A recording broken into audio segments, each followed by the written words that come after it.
Trump just lit the wick of war, and now there's warnings that World War III is about to erupt. The relationship between North Korea and the United States has been getting worse and worse. The days of leading from behind are far from over. President Trump has made it clear he will not stand for threats from North Korea. His latest actions prove just that. The president has sent the USS Theodore Roosevelt en route to the Western Pacific. It left a San Diego port just last week, as is known as the Nimitz-class aircraft carrier. This particular vessel will be focusing on maritime security operations in the Pacific and the Middle East. In total, it cost $4.5 billion and was nicknamed the Big Stick. Its purpose is to boost U.S. defense in the Korean Peninsula in light of rising tensions between North Korea and the United States and other countries surrounding the peninsula, such as Japan and North Korea. The ship will arrive in a few weeks. The foreign minister in Pyongyang, North Korea, Ri Yong-ho, released a statement about this recent development from the United States. In response, he made the following statement. With his bellicose and insane statement at the United Nations, Trump, you can say, has lit the wick of a war against us. We need to settle the final score only with a hail of fire, not words. However, this has not deterred the force of the United States military. Admiral Steve Kohler, who is the strike group commander on the ship, has noted that there are 7,500 sailors and Marines ready, and they are a war-fighting force. In his formal comments, he said the U.S. Navy carrier strike group is the most versatile, capable force at sea, he said in a statement before the ship's launch. After nearly a year of training and integration exercises, the entire team is ready as a war-fighting force and ready to carry out the nation's tasking. The Daily Star reported the following.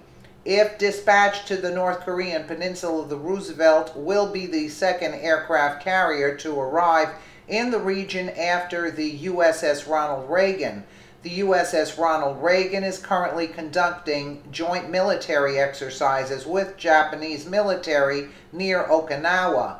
A U.S. military helicopter crash landed in Okinawa earlier today, just hours after exercises kicked off.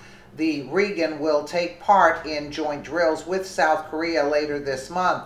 Tensions have been reaching fever pitch on the Korean peninsula in recent days, with the U.S. holding a series of military drills. 6 U.S. planes, including a nuclear sniffer and 2 Air Force B-1B Lancer bombers, took part in the brazen show of force last night.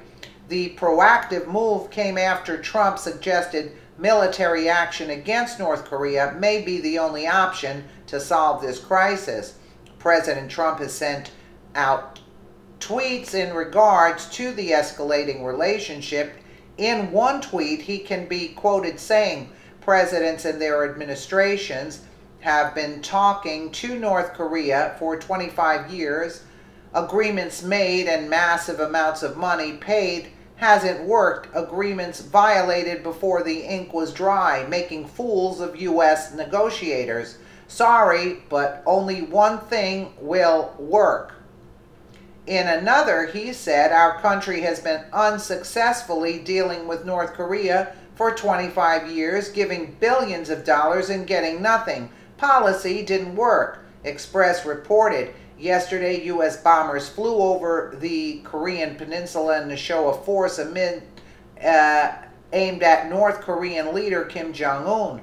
The B-1B bomber from Guam staged a simulated air-to-ground missile firing drill with 2 South Korean F-15K fighters over the East Sea. Japan also sent 2 military aircraft as tensions mount in the region. Earlier this week, Russia's Foreign Secretary Sergei Lavrov weighed on the crisis and told his U.S. counterpart, Rex Tillerson, the escalation of tension on the Korean Peninsula is unacceptable. During a phone call with Secretary of State, Mr. Tillerson, Vladimir Putin's right-hand man, discussed Syria, Korea, and Ukraine.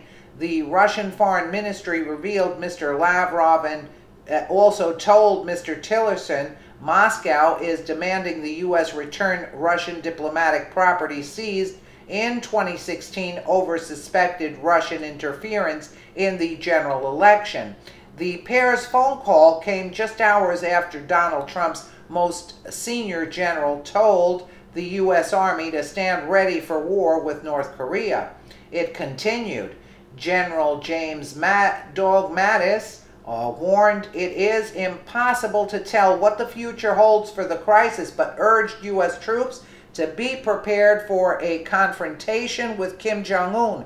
He said, while Mr. Trump is committed to finding a diplomatic solution, the U.S. Army must stand by ready to fight.